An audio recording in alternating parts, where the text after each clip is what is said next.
کہتے جی جاپان کی medical institute نے تحقیق کی ہے کہ زمزم کا ایک قطرہ جو ہے اگر دوسرے پانی کے 1000 قطرے میں ملایا جائے تو غالب آ جائے گا.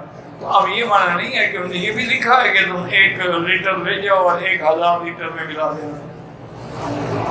تو تم ایسا پانی خالص دو نمبر کیوں بناتے ہو؟ تم لوگوں کو ایک قطرہ پلا دے 1000 کے بجائے. مولوی کہتے ہیں کہ 1 قطرہ زمزم کا 1000 لیٹر میں ملا دیں تو زمزم ہو جائے گا. وہ جو کہتے ہیں نا وہ اپنا کرتے رہے، تم نہ ملاؤ، ان کو اسی سے دینا. 1 قطرہ ڈال کے ایک بڑے ڈرم میں کہنا وہ سب یہ تمہارے لیے لائے ہو، تمہارے فتوے کے مطابق یہ سارا زمزم ہو گیا ہے. زمزم کے پانی میں دوسرا پانی ملائے، کنویں میں ڈال دو جا کے اپنے علاقے میں، وہ سب پیتے رہیں گے. اللہ کے بدلے کیوں ملاؤ؟ ہر چیز کو 2 نمبر بنانا چاہتے ہو. تھوڑا ہے تھوڑا دے دو.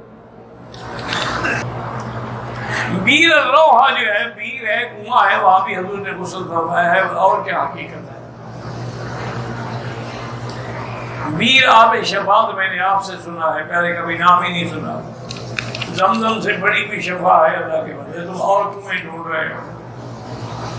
جب زمزم موجود ہے، کعبہ موجود ہو اور پھر تم زیارتیں کر رہے ہو.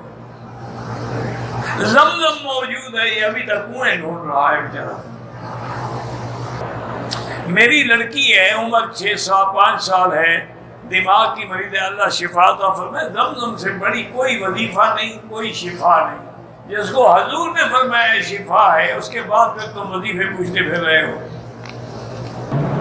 اگر زمزم کوئی مقررہ مقدار سے زیادہ لے جائے کوئی بات نہیں، وہ تو وزن زیادہ نہ ہو. باقی اپنے کپڑے میں اپنے سامان میں لے جاؤ تو لے جاؤ.